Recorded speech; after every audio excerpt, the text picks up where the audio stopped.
David ฟันយកចិត្តទុកដាក់នឹងការសហការលើកនេះណាពួកយើងបានចុះកិច្ចព្រមព្រៀងម្យ៉ាងក៏ឲ្យលុយកក់គេ500លានអាទិត្យក្រោយគេនឹងមកហុងកុងចុះកិច្ចសន្និដ្ឋានជាផ្លូវការបើសិនជាខកកិច្ចព្រមព្រៀងពួកយើងនឹងសងគេ500លាននៅពេលនេះបរំសាយគម្រោងនេះភ្លាមខ្ញុំមិនដឹងថាក្រុមហ៊ុនគិតបែបណាត្រូវដើមឡើយសុកសោះពេលនេះបែរជាដេញទេវតាទ្របចេញទៅគម្រោងនោះមិនទាន់ឆ្លងផុតផងមិនក៏អាចចុះកិច្ចសន្យានឹងគេហើយឲ្យគេ500លានទៀតអន្តេសាពេកទេដឹងបងទើបធ្វើជាប្រធានស្ដីទីថ្ងៃទី1រឿងជាច្រើនក្រុមប្រឹក្សាពិបាលបានចាប់ដើមរៀបចំហើយបើថ្ងៃនេះខ្ញុំជាប្រធានស្ដីទីបានន័យថារឿងពីមុនដែលគ្រប់គ្នាពិភាក្សាគ្នារួចខ្ញុំក៏មានសិទ្ធិប្រឆាំងដែរសង500លានក៏មិនដែរជារឿងដែលឯងត្រូវដោះស្រាយបានហើយឈប់លោឡាទៅមានពេលខ្លះប្រៃអិនពិតជាផ្ទះសាមែនតែគេធ្វើអញ្ចឹងក៏ដើម្បីក្រុមហ៊ុនល្អដែរហើយតាមពិតពួកយើងសិតតែជួបភ្ជុះភ្លៀងច្រើនមកហើយការសម្រេចចិត្តនេះមិនមែនជារឿងលេងសើចនោះទេអញ្ចេះចុះណាឯកសារល្បែងស្វែងយល់ពីគំនិតក្រុមប្រឹក្សាពិបាលសិនទៅល្អជាងខ្ញុំយល់ពីបំណងពូខ្ញុំធ្វើបណ្ដារៀនបណ្ដាចោះរឿងបាក់បោនល្បែងខ្ញុំកាត់គោជាថ្មីចុះ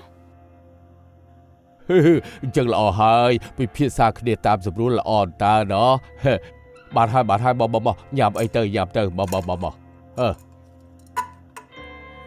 ហួយមិនស្មានថាជើងពីងនឹងលឿនជើងសោះគេចង់ធ្វើមុនប្រាប់ក្រោយហើយយ៉ាងម៉េចឯងមានគំនិតអីដែរមិញពួកគាត់មានបំណងសម្ដែងល្ខោនឲ្យខ្ញុំមើលខ្ញុំថាបើកម្រងបនល្បែងនេះធ្វើមិនបាននោះទេខ្ញុំមិនអាចនៅផ្ទះបានសុខនោះឡើយកុំថាប៉ាមិនគាំទ្រឯងប្រយុទ្ធម្នាក់ឯងណាបើការប្រជុំលើកក្រោយពួកឯងសម្រេចបោះឆ្នោតឲ្យធ្វើកម្រងបនល្បែងនោះហើយឯងចង់ប្រើសិទ្ធិបដិសេធដែរថ្ងៃនេះខ្ញុំធ្វើអញ្ចឹងគ្រាន់តែដើម្បីបញ្ជាពេលពូគិតពីមុខមាត់អញ្ចឹងច្បាស់ជាផ្អាកការបោះឆ្នោតសិនបើបដិសេធគាត់នៅមុខគេគាត់ច្បាស់ជាបាក់មុខហើយលើកទី1 20គេបានហើយលើកទី2ប្រកាសជាមិនសម្រេចទេដូច្នេះនេះជាក្បាច់ចុងក្រោយហើយ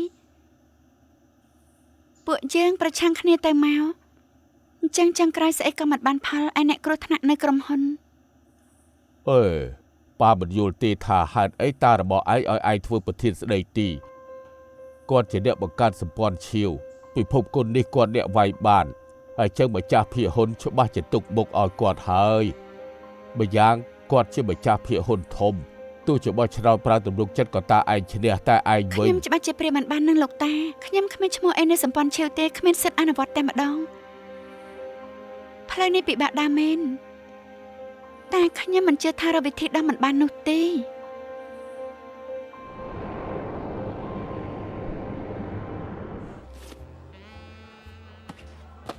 ជឿលោក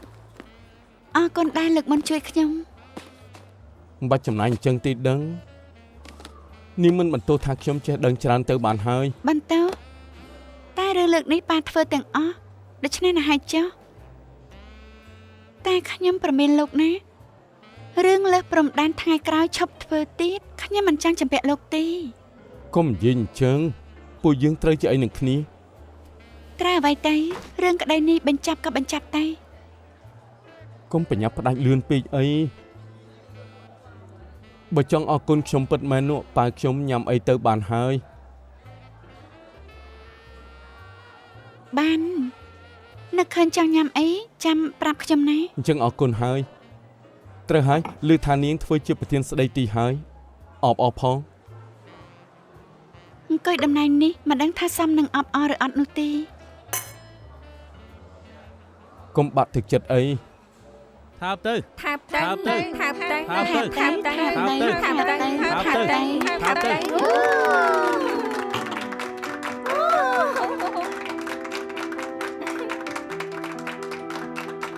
ខ្ញុំទៅបន្ទប់ទឹកសិន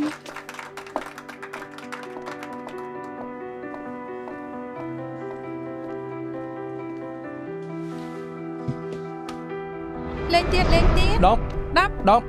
15មិនក៏ខ្ញុំចាញ់ទៀតហើយខ្ញុំចាញ់រាល់ដងបើនាងនៅលេងទៀតណាយប់នេះមិនបាច់ទៅផ្ទះទេទៅផ្ទះមិនបានទៅផ្ទះលោកពេកឈប់សិនកុំយល់ច្រឡំ គេជាប្អូនស្រីខ្ញុំដឹងទេ បងប្រុសខ្ញុំ មែនហើយមែនហើយ អញ្ចឹងខ្ញុំមានសង្ឃឹមហើយ លេងធំបន្តិចអ្នកឈ្នះអាចឲ្យអ្នកចាញ់ថែមអ្នកណាក៏បានអូខេ ថាម៉េច អូខេ ចាំបាច់ខ្លាំងដល់ម្លឹងដែរ ឯងខានមកវិញយូរអញ្ចឹងមកដល់ហុងកុងភ្លាមក៏មករកខ្ញុំមិនណាត់មិត្តប្រុសទេ ខ្ញុំមិនបានប្រុងភ្លេចមិត្តភក្តិទេ 15ដុំផ្ដល់ឱកាសឲ្យឯងអូខេថែបទៅថែបទៅថែបទៅថែបទៅថែបទៅអូ គឺមិត្តប្រុសឯង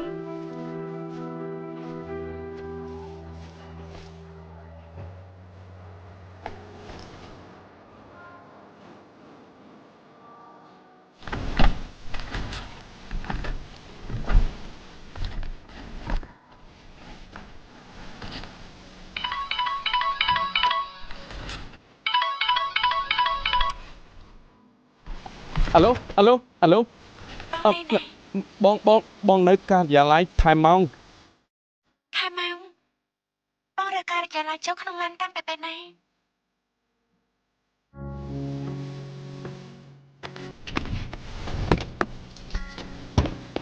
ណែស្ដាប់បងសិន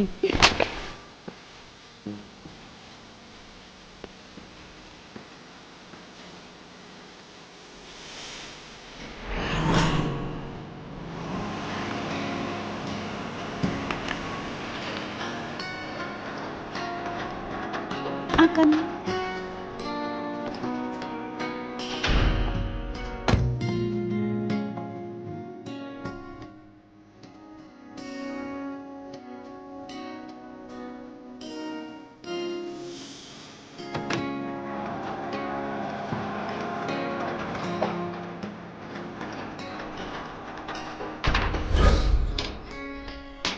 Hello យ៉ាងម៉េចឃើញខ្ញុំខកចិត្តទេ មែនហើយ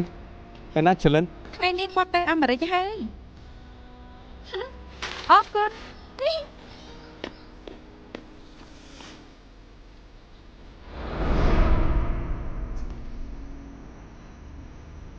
សិតតែមកពីខ្លួនឯង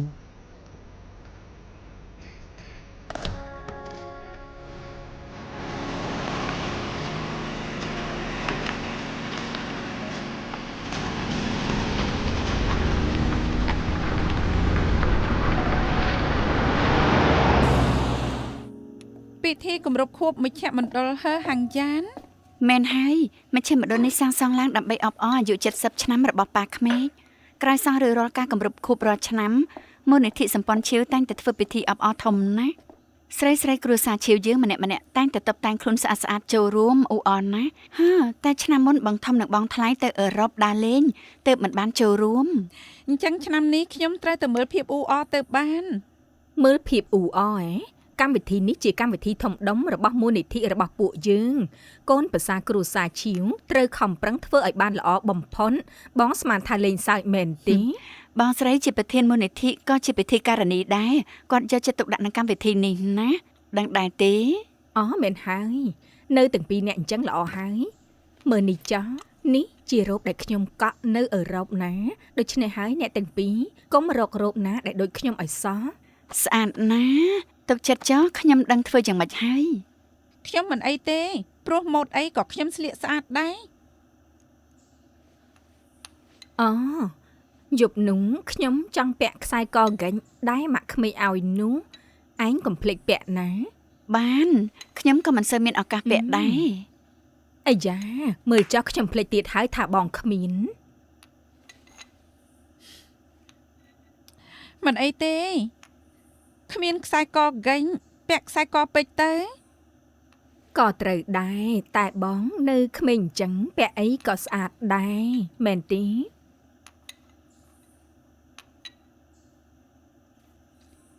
តែឈីធីងនោះឆ្នាំកម្មប្រមាមែនទេមិនក៏ចូលចិត្តចាក់ខ្ញុំអញ្ចឹង គេចូលចិត្តមើងងាយគេអញ្ចឹង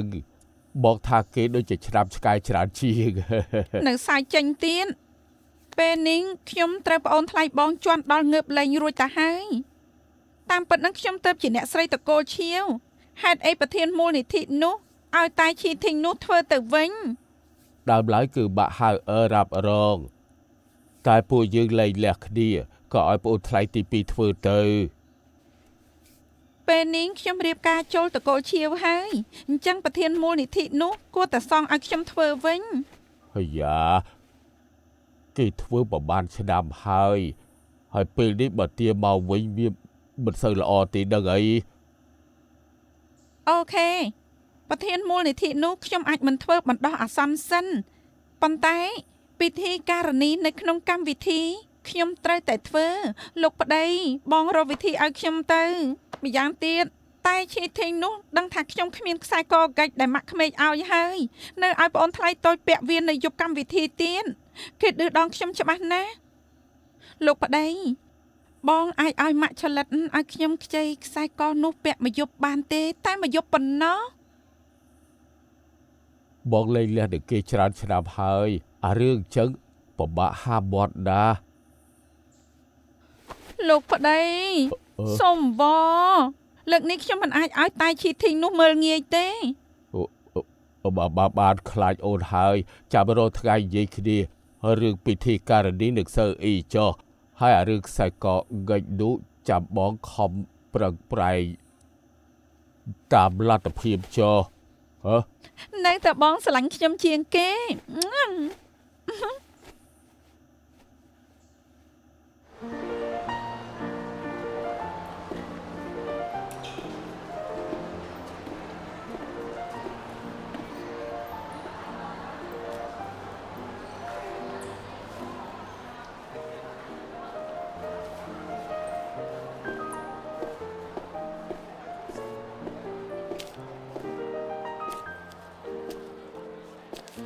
ហេ សូមស្វាគមន៍ ហើយខាតជួបគ្នាយូរហើយសុខសប្បាយទេ ភ្ញៀវកម្រមែនទិញផ្កាឲ្យគេ មែនហើយឲ្យនីគី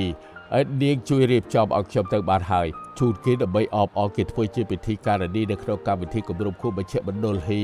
ពិធីការនីកម្មវិធីក្រែងប្អូនថ្លៃទី2រ៉ាប់រងឯង អូនីគីគេចង់មើលភាពអ៊ូអរឲ្យគេធ្វើម្ដងទៅ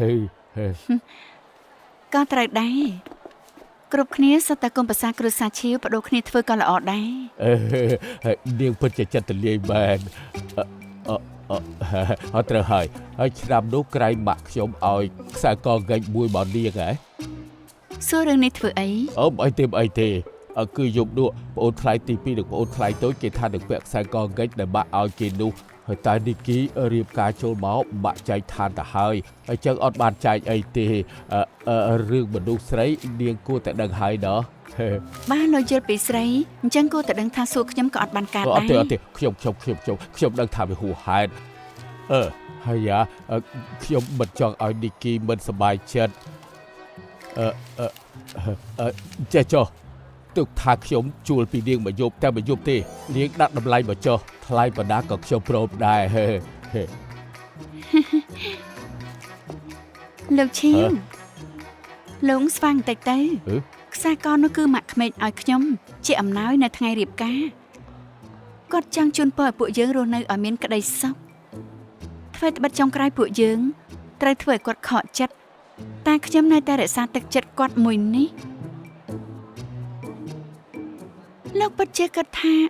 ខ្ញុំអាចជួលឲ្យគេផ្ដេសផ្ដាស់ដែរឈួតមែន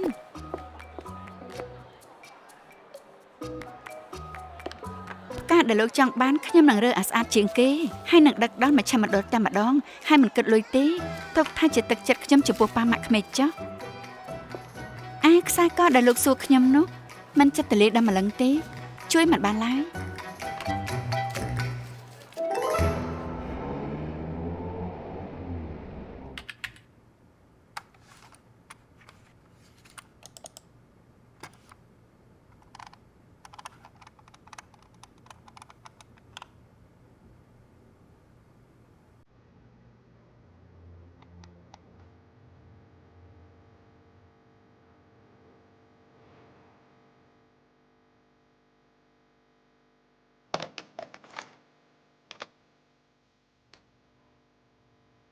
ម៉ាទីនខ្ញុំចង់សួរពីគម្រោងបោះល្បែងដែលពួកយើងសហការនៅ David Fan បន្តិចលើកកក់500លាននោះហេតុអីក៏បែងចែកផ្ទៃចូលកងក្រុមហ៊ុន ផ្សេងគ្នាក្រោមឈ្មោះ David Fan ហើយលុយ250លានក្នុងនោះនៅផ្ទេរចូលក្នុងកង់ចូលក្រុមហ៊ុនផ្សេងនៅកង់វេជីនទៀត មូលហេតុក្នុងនោះខ្ញុំមិនសូវច្បាស់នោះទេខ្ញុំគ្រាន់តែធ្វើតាមការផ្ដាំរបស់ Brian ឬថា David Fan ឲ្យពួកយើងជាអ្នកធ្វើអញ្ចឹង អូខេ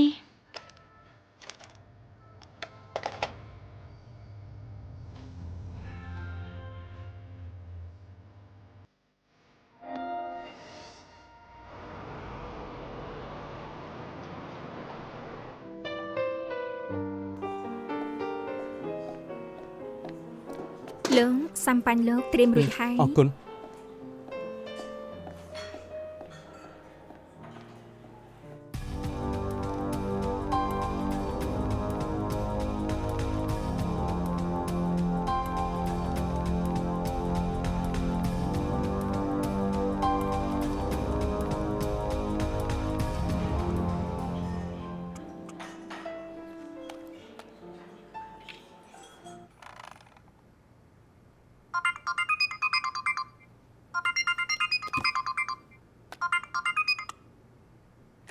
អាឡូ ឆលិតនាងដល់ណាហើយ ខ្ញុំចាំនាងកន្លះម៉ោងហើយណាផ្ញើសារ ក៏នាងមិនឆ្លើយនាងមិនមែនកាត់អីទេដឹងហ៎ សំទោសខ្ញុំភ្លេចថាណាលោកហូបអី អូហើយចុះពេលណាទើបមកដល់ទេ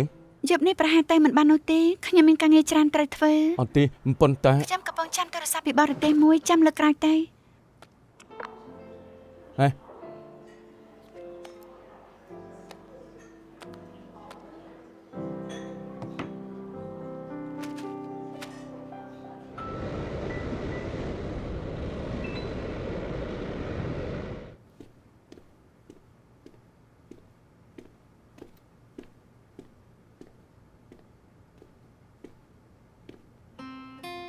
មកកណៃទីនេះ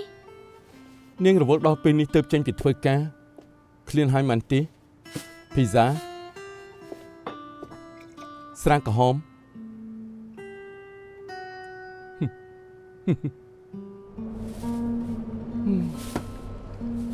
លុយ500លានបែងចែកហើយផ្ទេរចូលកងធនាគារផ្សេងគ្នាទៀតគួរឲ្យចម្លែកមែនឬគេចង់កិច្ចពន្ធ ថ្ងៃនេះខ្ញុំឆែកពីប្រវត្តិរបស់គេពេញមួយថ្ងៃអារម្មណ៍ប្រាប់ខ្ញុំថាគេមានបញ្ហា ណែបើ Brian ដឹងថាប្រវត្តិ David Fan នោះមានបញ្ហាហើយនៅសហការនឹងគេទៀតរឿងទាំងមូលមិនធម្មតាទេនាងត្រូវគិតឲ្យបានច្បាស់ថាចង់ស៊ើបបន្តមែនណា ត្រូវតែស៊ើបខ្ញុំមិនចង់ឲ្យ Brian មានចំណែកដែរទេតែអ្នកដែលបំផ្លាញប្រយោជន៍ក្រុមហ៊ុនខ្ញុំមិនខ្វល់ថាគេនោះជានរណាឡើយខ្ញុំត្រូវតែដេញដោល ត្រូវការឲ្យជួយទី ជួយយ៉ាងម៉េច ខ្ញុំអាចឲ្យមិត្តភ័ក្តិនៅអាមេរិកស៊ើបពីប្រវត្តិ David Fan ឲ្យបានច្បាស់ជាងនេះឲ្យនាង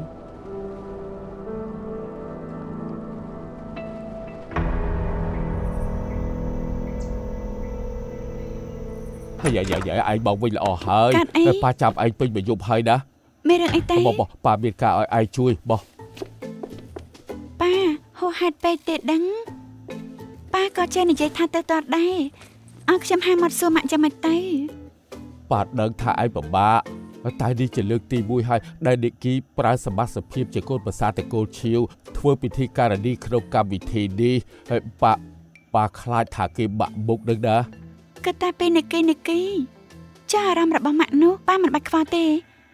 ប៉ាមិនខ្លាចថាគាត់មិនសប្បាយចិត្តទេ ប៉ាច្បាស់ជាមិនចង់ឲ្យម៉ាក់ឯងមិនសប្បាយចិត្តទេប៉ុន្តែឯងក្នុងពេលដែលឯងបារម្ភពីម៉ាក់ឯងក៏ត្រូវយោគយល់ដល់ប៉ាដែរ ប៉ាធ្វើអញ្ចឹងអាចឲ្យគេខូចណាលើកនេះចាំបានខ្សែកគេជិះលើក្រៅគេចង់ឡើងលើមេឃប៉ាទិញយានអវកាសឲ្យគេមនុស្សលោភលន់មិនចេះចាប់មិនចេះហើយប៉ាអាចយកគេបានប្រហែលដងទេអត់ទេប៉ាសុំធានាថាជាលើកចុងក្រោយពុតមែន គ្មានថ្នាំជួយប៉ាកាត់ទេ ហើ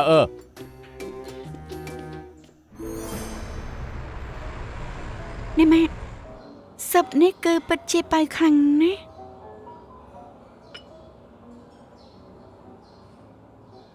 ក្រោយឯងធ្វើជាប្រធានស្ដីទីរវល់ណាស់មិនក៏មានពេលកំដរម៉ាក់ហូបអីប្រាប់តាមត្រង់មកទទួលបញ្ជាឲ្យមកលងម៉ាក់ខ្ចីខ្សែកអង្កេតទៅហ៎មែនទេសំតម៉ាក់ខ្ញុំក៏ដឹងថាប៉ាធ្វើអញ្ចឹងម៉ាក់ច្បាស់ជាមិនសប្បាយចិត្តកុំល្ងងអីមានអីមិនសប្បាយចិត្តទៅលែងលះគ្នាយូរហើយតាមពិតប៉ាឯងជាមនុស្សល្អម្នាក់មែនគ្រាន់តែកើតមកក្នុងគ្រួសារអ្នកមានមិនដែលលំបាកអ្វីតាំងពីតូចដូច្នេះមិនចេះមើលទឹកមុខគេក៏មិនខ្វល់ពីអារម្មណ៍គេដែរអញ្ចឹងខ្ញុំមិនសំណាងទៅហើយមិនបានកាត់តាមប៉ាទាំងស្រុងឯងកាត់តាមម៉ាក់ឯងគិតយ៉ាងម៉េចចំពោះម៉ាក់ថ្មីឯងនោះ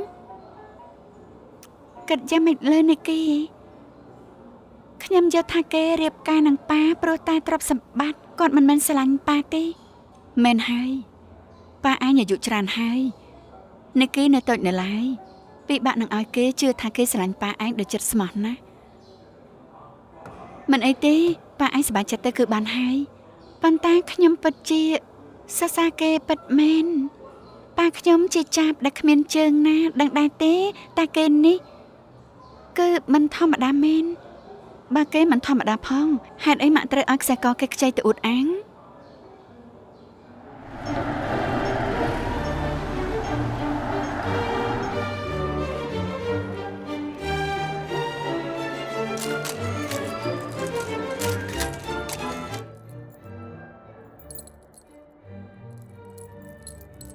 វ៉ាវបងស្រីរោបបងនេះពិតជាស្រស់ស្អាតថ្លៃថ្នូរបូកថែមទាំងខ្សែកកិច្ចដែលម៉ាក់ក្មេកឲ្យទៀតបន្តិចទៀតច្បាស់ជាស្អាតលើសគេតែម្ដងហើយឯងក៏មិនអន់ដែរជូលីឈីនោះស្មានថាដណ្ដើមធ្វើពិធីការនីបានអស្ចារ្យបន្តិចទៀតគេនឹងដឹងថាក្នុងចំណោមស្រីស្រីត្រកូលឈីវអ្នកណាទៅជាបងធំពិនម្យ៉ាងខ្ញុំបាននិយាយនឹងអ្នកកាសែតហើយបន្តិចទៀតគេនឹងមកសម្ភាសខ្ញុំ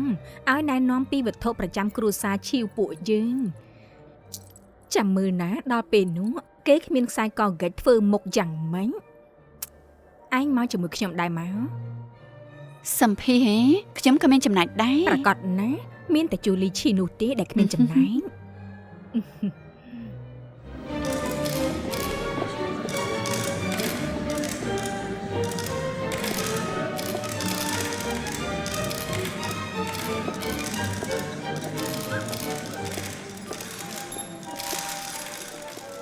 បងស្រីខ្ញុំចាំថាឆ្នាំមុនបងប្រាប់អ្នករៀបចំថាកុំឲ្យថំម្លៀងនោះមកមែនទេមែនហើយថមមីនោះមកដោយមិនបានអញ្ជើញគួរឲ្យស្អប់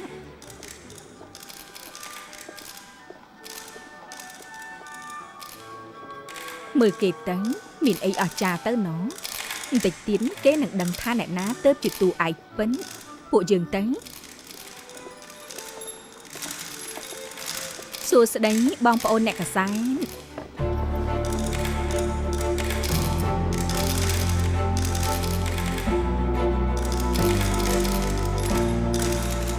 បងស្រី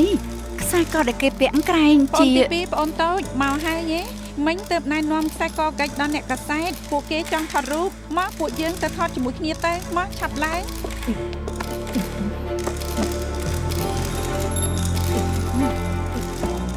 មើលឆ្វេងសិនថតឲ្យបានស្អាតណាមើលខាងស្ដាំត្រូវថតខ្សែកឲ្យបានច្បាស់ស៊ុំផងមើលខាងឆ្វេងវ៉ាវយប់នេះនីគីស៊ីកាមេរ៉ាជាងគេអ៊ំថ្លៃធំចិត្តទលាយមែនដែលព្រមឲ្យខ្សែកគេខ្ចី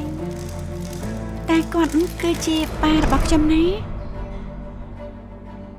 ប៉ុន្តែលើកនេះពួកយើងជួយគាត់ទៅថាមន្ត្រីអាចមានអ្វីតបស្នងវិញណានាងសំអុយបានដើម្បីកូនស្រីម៉ាក់ជួយគេម្ដងតែចុះសង្ឃឹមថាដូចឯងនិយាយអញ្ចឹងចេះល្អបានផលល្អអេអ្នកស្រីទី2សន្និសីទកាសែតឆាប់ចាប់ដល់ម្ល៉េះជូលីឈីឯងគ្រាន់បើសំបីមុខមាត់យើងក៏ហ៊ានដណ្ដើមចង់ប្រឆាំងនឹងយើងច្បាស់ណាស់យើងមិនអាចត្រូវនឹងឯងទេ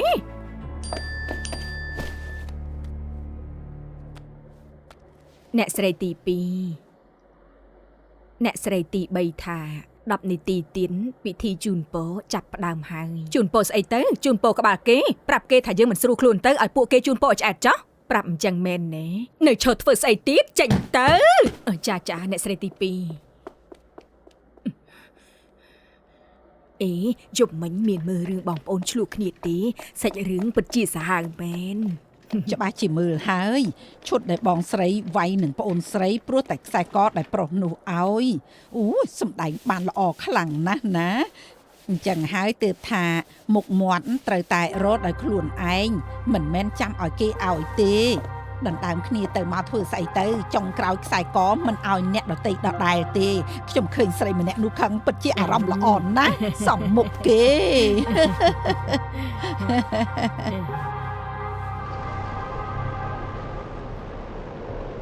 មែនហើយរឿងនេះមិនអីទេប្រកបណាស់មានការគាំទ្រពីប៉ូលីនខ្ញុំទុកចិត្តហើយណាបាទអរគុណអូខេបាយ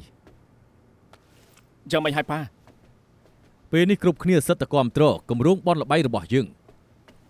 អញ្ចឹងឡនណាស្អែកនេះស្ដេចបដាលនឹងចុះកិច្ចសន្យាទុកថាជាការបកស្រាយហើយតែខាងឆាលិតប៉ាគិតយ៉ាងម៉េច គិតយ៉ាងម៉េចស្អីស្អែកសញ្ញារួចគម្រោងបនលបៃនឹងត្រូវសម្រេចហើយនៅអាចធ្វើអីបានអូយើងមិនជឿថាគេហ៊ានបដិសេធការសម្រេចចិត្តរបស់ក្រុមប្រឹក្សាភិបាលទាំងមូលឡើយ ត្រូវ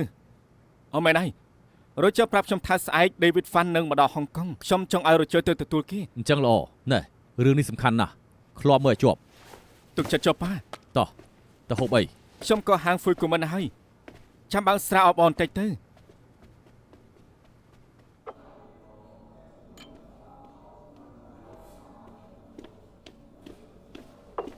ចាំមិនហើយសើបបានអីហើយ ខ្ញុំឲ្យគេស៊ើបឃើញថាលុយ250លានដែលផ្ទេរទៅធនាគារផ្សេងគ្នាកង់ទាំងអស់សុទ្ធតែជារបស់ក្រុមហ៊ុនផ្សេងគ្នាក្រោមឈ្មោះ David Fan ឯលុយ250លានផ្សេងទៀតដែលផ្ទេរចូលធនាគារនៅកោះវៃជិនកងនោះជារឿងចម្លែកអ្នកបើកកង់គឺជាក្រុមហ៊ុនមានតែសម្បកមួយក្រុមហ៊ុនមេនៃក្រុមហ៊ុននេះចុះឈ្មោះនៅប៉ាណាម៉ាហើយអ្នកចុះឈ្មោះក្រុមហ៊ុនជាស្រីហុងកុងម្នាក់ឈ្មោះ Teresa Chen ឈ្មោះ Teresa Chen នេះដូចជាធ្លាប់ឮ ប្តី Teresa Chen នាងគួរតែស្គាល់ឈ្មោះ Roger Roger ដែលជា CEO នៃសម្ព័ន្ធឆាវយើងហ៎ ខ្ញុំឮថាគម្រោងបនលបែងលើកនេះតាក់ទងនឹង David Fan បានព្រោះតែ Roger ជាអ្នកណែនាំ អញ្ចឹងលុយ250លានដែលផ្ទេរចូលក្រុមហ៊ុនសបកក្រាមឈ្មោះប្រពន្ធគេអាចនឹងល្មើសច្បាប់ Roger ជាមនុស្សសំខាន់របស់ Brian នាងគិតថា Brian ដឹងរឿងនេះទេ ខ្ញុំសង្ឃឹមថាគេមិនដឹងមិនអញ្ចឹងបញ្ហានឹងកាន់តែធ្ងន់ធ្ងរ ថាមិនត្រូវមេខ្លោងពីក្រោយអាចជាពូទី2របស់នាង ពួកខ្ញុំចង់បើកបនលបែងមែនតែខ្ញុំយល់ថាគាត់មិនអាចធ្វើរឿងចឹងទេ ចុះនាងចង់ធ្វើយ៉ាងម៉េចទៀត រឿងនេះដឹងប៉ុណ្ណឹងទៅគឺបានហើយស្រាប់តែមិនអាចឲ្យបនលបែងបើកបានឡើយរឿងផ្សេងទៀតខ្ញុំមិនខ្វល់បាទដោយលោកថា Brian និង Roger រួមកំណត់គ្នាមែនអញ្ចឹងពូទី2ច្បាស់ជាការពារគេជួយដល់ Brian ខ្ញុំសុខចិត្តធ្វើជាមិនដឹងឲ្យពួកគេបិទទ្វារឲ្យដោះស្រាយខ្លួនឯងព្រោះអញ្ចឹងពូទី2នឹងលូកដៃ មែនហើយក្នុងលោកនេះមានតែពូទី2នាងទេចាត់ការ Brian បានប្រវត្តិស្ដេចលបែងនេះមិនធម្មតាទេនាងមើលឯកសារចំនឹងដឹងហើយបើសម្ព័ន្ធឈាវចង់រកស៊ីជាមួយគេមែនត្រូវតែប្រយ័ត្នបន្តិច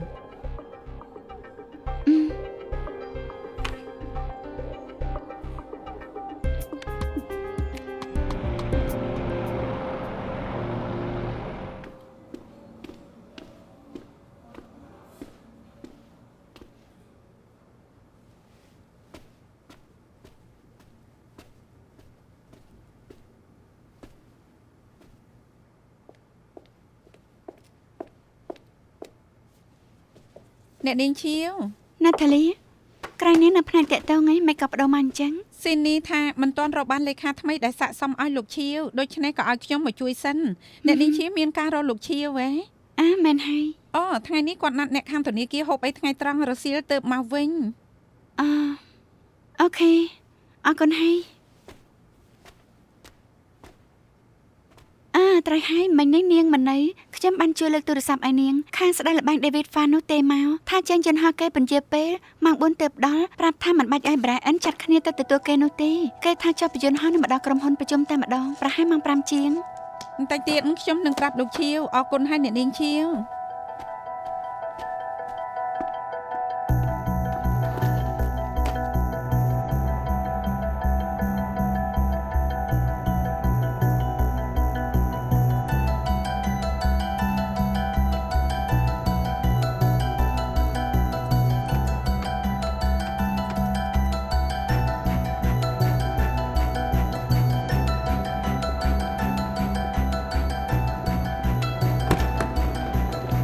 ស្វាគមន៍លោកហ្វានមកកាន់ហុងកុងអញ្ជើញ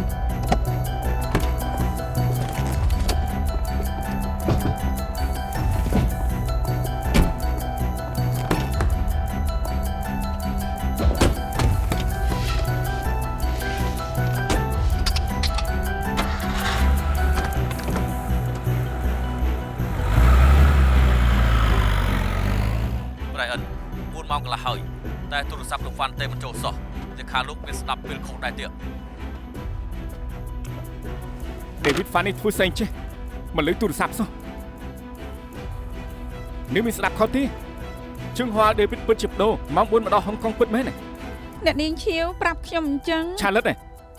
ក្រែងនឹងទទួលទូរស័ព្ទដោយផ្ទាល់ទេ ពេលនោះខ្ញុំទៅបន្ទប់ទឹកគឺអ្នកនាងឈៀវជួយលើកទូរស័ព្ទឲ្យខ្ញុំគាត់ថាលេខាលោកហ្វានទេមក វិវាយមិនក៏មិនឆាប់ប្រាប់ត្រូវនឹងធ្វើស្លាប់ហើយ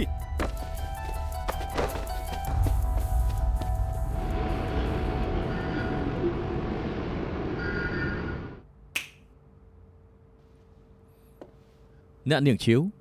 មានអីឆាំនិយាយមកពួកនាងនាំខ្ញុំមកទីនេះមានបំណងអីទៅ Brian និង Roger មិនដឹងថាពួកនាងធ្វើអញ្ចឹងទេមែនទេ ព្រោះពេលនេះខ្ញុំជាប្រធានស្ដីទីនៃសម្ព័ន្ធឈៀវដូច្នេះមានរឿងខ្លះខ្ញុំចង់និយាយនឹងលោក Fan ដោយផ្ទាល់ក្នុង USB នេះមានកំណត់ត្រាផ្ទេរលុយរវាងសម្ព័ន្ធឈៀវនិងក្រុមហ៊ុនពួកលោកខ្ញុំឃើញថាក្នុងការផ្ទេរលុយកក់ឲ្យលោកចំនួន500លានក្នុងនោះមាន250លានផ្ទេរចូលកុងក្រុមហ៊ុននៅកោះវៃជីន មែនហើយចុះយ៉ាងម៉េច ខ្ញុំសើបហើយថាក្រុមហ៊ុនដែលទទួលលុយនេះជាក្រុមហ៊ុនសម្បកដែលនៅក្រោមឈ្មោះប្រពន្ធរ៉ាល់ជូលីដែលជា CEO នៅក្រុមហ៊ុនពួកខ្ញុំសង្ស័យថាលោកវ៉ាន់ចង់សហការនឹងសម្ព័ន្ធឈៀវក៏ប្រើ250លានសូប៉ាន់រ៉ាល់ជើ ឈួតទេដឹងហ៎វាជា commission ជាលុយត្រូវឲ្យឈ្មួញកណ្ដាល លោកហ្វានខ្ញុំជាមេធាវីតំណាងឲ្យអ្នកនាងឈៀវហៅអ្នកនាងឈៀវជាប្រធានស្ដីទីនៃសម្ព័ន្ធឈៀវក៏ជាចៅហ្វាយរបស់រ៉ាល់ជូលីដែរតាមច្បាប់នៃការសោកប៉ាន់របស់ហុងកុងអ្នកដែលបានប្រយោជន៍ដោយមិនទទួលបានការឯកភាពពីចៅហ្វាយនាយឬជាលុយឈ្មួញកណ្ដាលដែលលោកនិយាយមិញនេះគឺវាល្មើសនឹងច្បាប់លោកមិនយល់ទេ មិនពាក់ព័ន្ធនឹងខ្ញុំទេខ្ញុំមិនបានផ្ទេរលុយឲ្យ Roger ឡើយ250លាននោះគឺសម្ព័ន្ធឈៀវពួកនាងជាអ្នកផ្ទេរឲ្យគេ អូខេរឿងនេះទុកឲ្យលោកហ្វានជាអ្នកបកស្រាយប្រាប់ ICAC តាមសម្រួលចុះ ពួកយើងស៊ើបដឹងថាលោកល្បីឈ្មោះនៅអាមេរិកខាងត្បូងខ្លាំងណាស់ហើយពួកលោកបានធ្វើស្អីខ្លះខ្ញុំគិតថាពួកលោកបានដឹងច្បាស់ហើយតែបើលោកចង់សហការនឹងសម្ព័ន្ធបើកបនលបែងដើម្បីតែទៅធ្វើរឿងខុសច្បាប់នោះដូចជារឿងលាងលុយខ្មៅខ្ញុំមិនអាចឲ្យរឿងបែបនេះកាត់ឡើងជាដាច់ខាត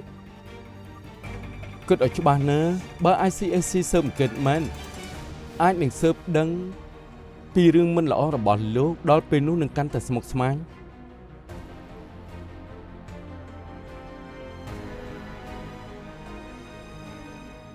អូខេ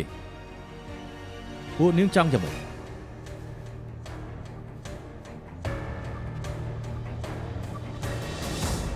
នាងសំអុយនោះពិតជាហួសហេតុមែនគេដឹងថាខ្លួនគេកំពុងធ្វើអីដែរទៀត ខ្ញុំឋានៈអ្នកធនាគារនិយាយពីគម្រោងបនលបែងចប់ហើយក៏និយាយពីរឿងវិនិច្ឆ័យនៅពេលនេះមិនដឹងថាគូធ្វើយ៉ាងម៉េចទេ អាសំអុយឯងនេះយើងឲ្យឯងខ្លាប់មើលគេឲ្យជាប់យូរមកហើយ ឯងបែរជាឲ្យគេនាំ David Fan ទៅបានហ៎ លោកប៉ាគឺ David Fan សួស្ដីលោក Fan លោកអ្នកណាថាម៉េចអត់ទេអ្នកស្ដាប់ខ្ញុំសិនលោក Fan លោក Fan យ៉ាងម៉េចគេថាម៉េចហ៎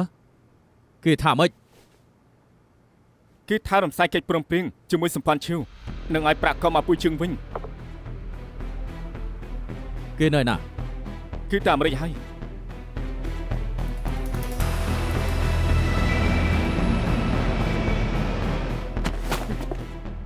យើងខំពេញចិត្តនឹងឯងឲ្យឯងអង្គុយតំណែង CEO ឯងនាំមនុស្សបែបហ្នឹងមកសហការនឹងជើងឯង សូមទោស Brian មិនស្មានថាអាចខ្លាចជាអញ្ចឹងនោះទេធានាថាលើកក្រោយលែងមានអញ្ចឹងទៀតហើយ នៅមានលើក្រោយទៀតឯងយើងប្រាប់ឯងបើឆ្លាតសុំទីឈប់ទៅមិនចឹងតែផឹកកាហ្វេនៅ ICAC ទៅ មិនមែនមិនដឹងទេ Brian ខ្ញុំបានយក250លាននោះផ្ទេរចូលក្រុមហ៊ុនហើយមិនចាំបាច់ឲ្យវេទនាអញ្ចឹងនោះទេដឹងទេម្យ៉ាងទៀតលោកក៏មានចំណាយចូលរួមដែរ ឯងគំរាមខ្ញុំឯងកុំភ្លេចថាលុយទាំងអស់គឺសុទ្ធតែចេញចូលក្នុងកង់ប្រពន្ធឯងបើឯងព្រមលាឈប់ខ្ញុំអាចប្រាប់ឲ្យប៉ាខ្ញុំកុំឲ្យរក ICAC បើឯងមិនព្រមទៅទេចាំដេកគុកទៅ Brian មិនមែនទេដឹង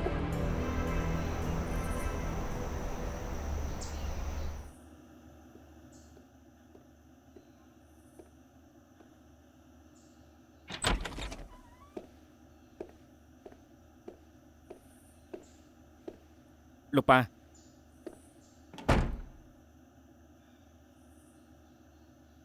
តើមានរឿងអីខ្លះទៅឯងឆាប់ប្រាប់យើងតាមត្រង់មកហេតុអីបានជាមានលុយ250លានផ្ទេរចូលកងបរទេសរបស់ប្រពន្ធ Roger ឯងមិនមែនមិនដឹងឬក៏ឯងមានចំណាយដែរទៅ លោកប៉ាមិនពាក់ព័ន្ធនឹងខ្ញុំទេគឺ Roger ប្រាប់ខ្ញុំថា David Fan គឺចង់ជោគលុយកក់ហើយក៏ផ្ទេរចូលកង់ផ្សេងគ្នានៅបរទេសខ្ញុំគិតថាការរកស៊ីគឺកិច្ចពុនជារឿងធម្មតាដូច្នេះហើយឲ្យផ្នែកហិរញ្ញវត្ថុធ្វើទៅខ្ញុំមិនស្មានថាចូលកង់ Roger ពាក់កណ្ដាលទេ នៅចង់បោកយើងទៀតបើឯងមិនព្រម Roger គេហ៊ានផ្ទេរទៅដែរទៀតហ៎ណែយើងផ្ដល់ឱកាសឲ្យឯងម្ដងទៀតប្រាប់រឿងទាំងអស់ឲ្យច្បាស់ឆាប់ប្រាប់យើងមក សុំទោសលោកប៉ាខ្ញុំលេងហ៊ុនខាតអស់200លាន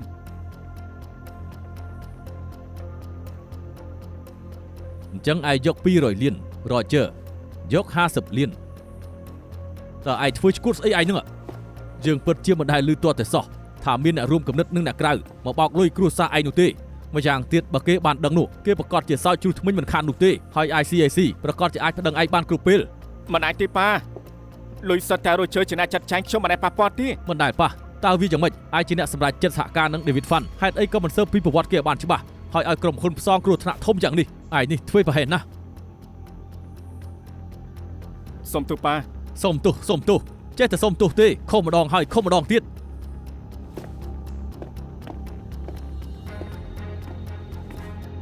យើងប្រាប់ឯងពេលនេះ Vivo ធំបំផុតគឺហៅដឹងច្រើនប៉ុណ្ណា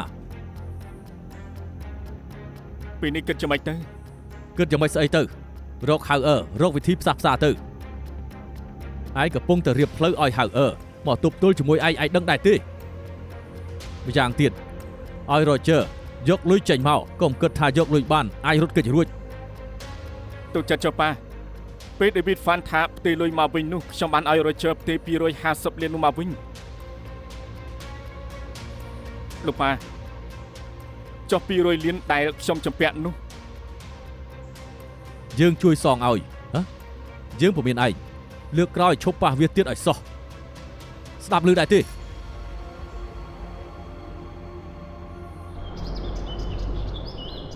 ហើយថ្ងៃនេះណាត់ឯងចេញមកចង់និយាយពីរឿងដែល Brian ប្រព្រឹត្តទោសកំហុសដ៏ធ្ងន់ធ្ងរមួយក្នុងរឿង David Fan ពូយល់ថាគេគួរតែបកស្រាយប្រាប់ឯងទើបបានឯងគឺជា CEO គ្រប់គ្រងកូនចៅមិនកើតគួរតែមានកំហុសធំជាងគេ សុំទោសប៉ា ឆាលិតសុំទោសលោកនេះខ្ញុំប្រហែសជឿរ៉ូជ័រខុសខូចខាតទាំងអស់របស់ក្រុមហ៊ុនខ្ញុំនឹងរ៉ាប់រង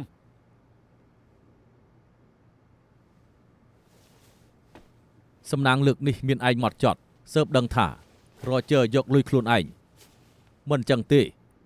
បើផ្សព្វផ្សាយចេញក្រៅគេឈ្មោះសម្ព័ន្ធឈៀវនឹងរងការប៉ះពាល់យ៉ាងធ្ងន់ធ្ងរ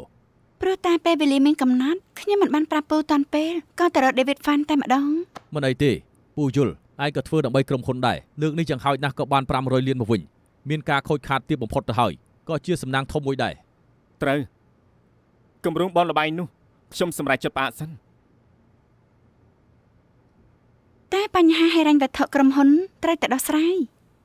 មែនហើយពូបានគិតពីយោបល់របស់ឯងលើកមុនថាយកផ្នែកមួយនៃសន្តាគារនៅសិង្ហបុរីធ្វើជាអាផាតមិនដាក់លក់ពូគិតថាកំណត់នេះពិតជាមិនអន់នោះទេណាអញ្ចេះចុះឯងធ្វើសភៅផែនការឲ្យល្បិតមួយទៅចាំការប្រជុំលើកក្រោយចាំលើកយក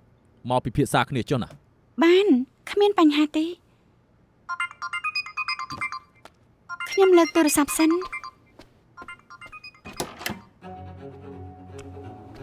ចាំម៉េចរកខ្ញុំមានការអីធ្វើការថ្ងៃនេះលឿនម្លឹងផងអីអញ្ចឹងបានថ្ងៃក្រោយពួកយើងអាចញ៉ាំអីថ្ងៃត្រង់ជាមួយគ្នាហើយ លោកប៉ាប្រើគំនិតគេមែនទេបើគេដល់ស្រ័យសម្ពាធក្រុមហ៊ុនបានពិតមែនគឺនឹងអង្គុយតំណែងនេះណាដឹងទេ បើឯងមិនបកករឿងធំទេយើងចាំបាច់រកគេអញ្ចឹងដែរធ្វើឲ្យស្រួលបួលកុំបកករឿងទៀតយើងប្រាប់ឯងយើងច្បាស់ជាមានវិធីទប់ទល់ជាមួយនឹងគេតំណែងប្រធានស្ដីទីគេមិនអាចអង្គុយយូរបាននោះទេឯងចាំទៅមើលចុះ 你製造的錯誤不可逃避，我腦內的噩夢都擊不退，難留住的愛又不我餘生都不再領取，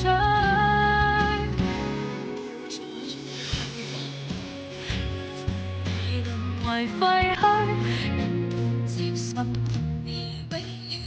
对自己有责